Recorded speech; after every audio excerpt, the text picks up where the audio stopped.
ka guhdarî bike. Birînê, ev jî çîroka min e, ka guhdarî bike. Ka lê binêre me çi êş kêşandine.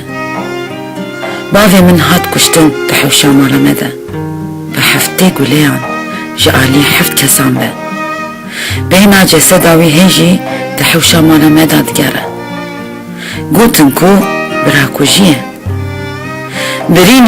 Birînê, ka guhdarî bike. Birayê min ê biçûk li çiyê hat kuştin. Bi heftê guleyan ji alî heftê kesan be.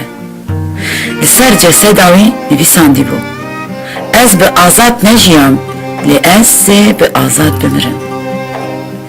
Beyna ceseda wî hê jî derdora gundê me de digere. Birînê, ka guhdarî bike. Bi heft rojan, ji alî heft kezan ve işkence li min hat kirin. Di bedenê min de hê jî şopên destên wan hene. Birînê, em birîndarin, wekî te, wekî her kesî.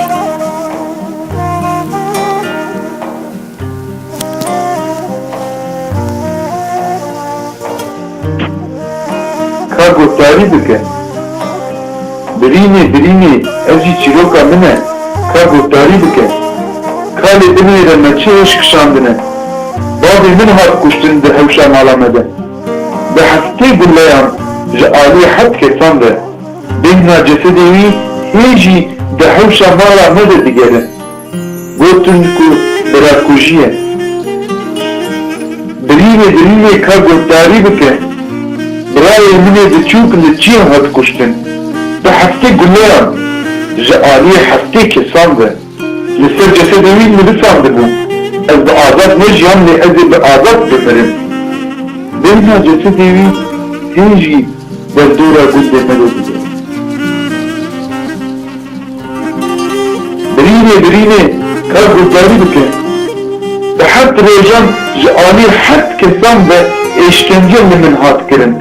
Di bedena min de hê jî şopên destên wan hene. Birînê, em birîndarin, wekî te, wekî her kesî.